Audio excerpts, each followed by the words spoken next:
He had not spoken to another human being in 31 days. Stay until the end, or the water finally stills. The salty air clung to his skin like a damp shroud, weighing him down with every passing day. The creaking of the old wooden boat was the only sound that broke the silence, a reminder that he was still alive.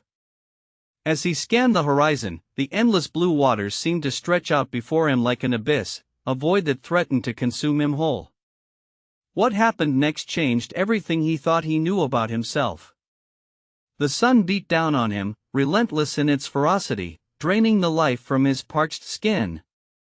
He felt like a shell of his former self, a hollow vessel drifting aimlessly on the tide.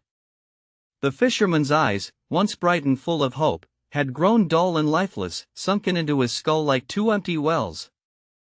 And yet, even in the midst of such desolation, he found a spark within himself, a spark that refused to be extinguished. As the days turned into weeks, he began to feel the weight of his solitude, the crushing burden of being alone in the vast expanse of the ocean.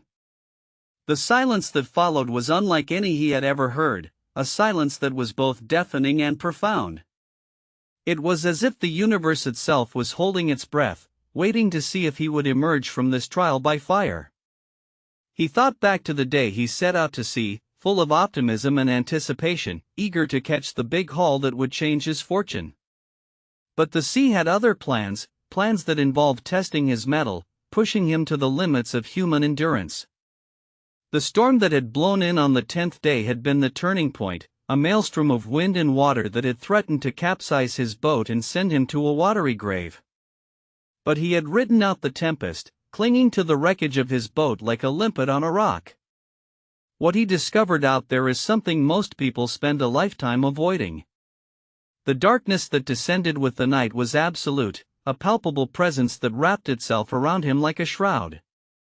He felt small and insignificant, a mere speck in the grand tapestry of the universe. And yet, even in the midst of such darkness, he found a strange sense of comfort, a sense of being connected to something greater than himself. The stars twinkled above, a celestial showcase of light and sound, a reminder that there was beauty in the world, even in the darkest of times.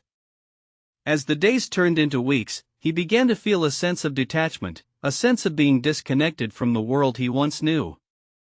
The memories of his loved ones, once vivid and alive, had begun to fade, like the colors of a sunset on a summer's evening. He wondered if he would ever see them again, if he would ever set foot on dry land. The thought sent a pang of sadness through his heart, a sense